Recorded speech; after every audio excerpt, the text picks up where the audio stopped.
Hello darlings, అందరు ఎలా ఉన్నారు? ఐ హోప్ అందరు బాగానే ఉంటారు. Welcome back to my YouTube channel once again to new vlog, new day. ఈరోజు the day of workout is shoulders అనమాట. Shoulders and arms.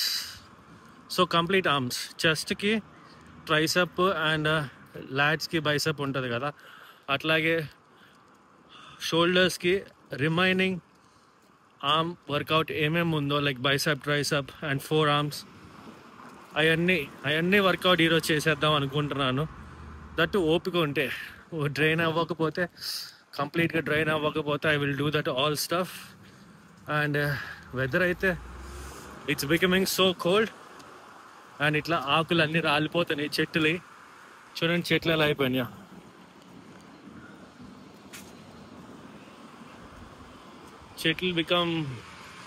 చెట్లన్నిటికీ ఆకులు రాలిపోతున్నాయి. వింటర్ వస్తుంది. So this is the weather condition.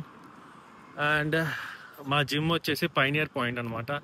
Crazy ఉంటుంది చూపిస్తుంటే. ఇక్కడి నుంచి సీదా 2 బిల్డింగ్స్ ఉన్నాయి చూసారా, ఆ 2 బిల్డింగ్స్లోనే నా జిమ్ అనమాట. ఇక్కడి నుంచి మా ఇంటికి నుంచి 20 minutes వాక్ నడుచుకుంటా వెళ్ళాలి అక్కడ దాకా. ఇండియాలోనే ఎర్ర బస్సులు ఉన్నాయి అనుకుంటే ఇక్కడ కూడా ఎర్ర బస్సులే ఉన్నాయండి. అట్లా నడుచుకుంటా మనం అంటూ జిమ్కి రీచ్ అయిపోయాము. అండ్ జిమ్లో వచ్చేసి లాకర్ రూమ్స్ ఉంటాయి. బట్ దానికి మనం లాక్ కొనుక్కోమా అన్నది మన ఇష్టం. దాని తర్వాత ఆటోమేటిక్గా స్ట్రెచింగ్స్ అన్నది చేసేసాను, బట్ అది చూపించలేదు మీకు. సో ఫస్ట్ వర్కౌట్ వచ్చేసి ఫ్రంట్ డంబల్ రైజర్స్ అన్నమాట. 3 set వేరియేషన్ స్టార్టింగ్ విత్ 12. నాకు దీనిలో అందరూ ఇట్లా ఇదేంటిది డంబల్ అన్నది ఫేసింగ్ టువర్డ్స్ డౌన్ ఉంటుంది. But I use to do like వర్టికలర్గా పట్టుకొని దాన్ని పైకి రైస్ చేస్తూ ఉంటాను. Because that will be more effective than horizontal holding the dumbbell. అది అయిపోయిన తర్వాత సెకండ్ సెట్కి వచ్చేసి లాటరల్ రైజర్స్ అనమాట. వీడియో తీసేటప్పుడే కావాలని చెప్పి చాలామంది మధ్యలో వచ్చేస్తారు. నాకైతే నిజంగా తిక్కదొబ్బేస్తుంది. కానీ ఏం చేయలేక సైలెంట్గా మన వర్కౌట్ మనం చేసేసుకుంటాము. బట్ ఎప్పుడో కానీ పేషెన్స్ లూజ్ అయినప్పుడు ఇచ్చి పడేస్తాం. అండ్ నిజంగా చెప్పాలంటే లైటింగ్ చాలా తక్కువ ఉంది. దట్స్ వై ఎక్కువ ఫోకస్ చేయలేకపోయాను వీడియోస్ మీద. సో నెక్స్ట్ వన్ వచ్చేసి అండ్ సీటెడ్ డంబల్ ప్రెస్ అనమాట. That to is 3 sets with starting with 16. ఈ డంబల్ ప్రెస్ కొట్టే అప్పుడు షోల్డర్ డంబల్ ప్రెస్ ఎందుకో హెవీ వెయిట్స్కి వెళ్ళబుద్ధి అవుతుంది. సో మన స్టామినా ఎంతవరకు ఉంటుందో అంతవరకు పుష్ చేశాను నేను. Like starting with 16, next with 18, దాని తర్వాత 22. దట్ ఈస్ మై హైయెస్ట్ అనమాట, 22.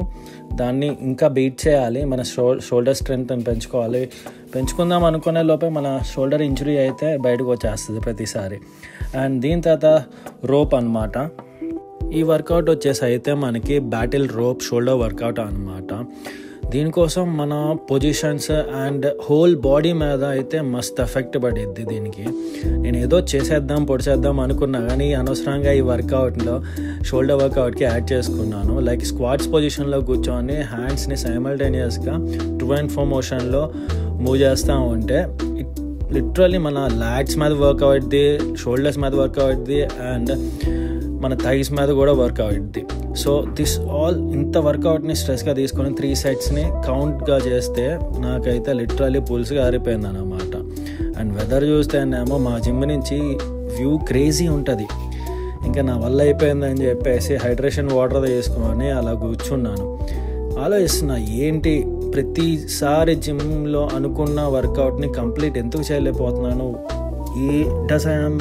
నా ఫుడ్ ఇంటేక్ లెస్సా, లేకపోతే నాలో స్టామినా అన్నది తగ్గిపోతుందా, and I need to push myself అని ఆలోచించుకుంటున్నాను. బట్ ఐ హోప్ ఇప్పుడే కదా స్టార్ట్ అయింది, సైమల్టేనియస్గా మళ్ళీ గ్రోత్ అన్నది మళ్ళీ రావాలంటే ఇట్ టేక్స్ మోర్ టైం.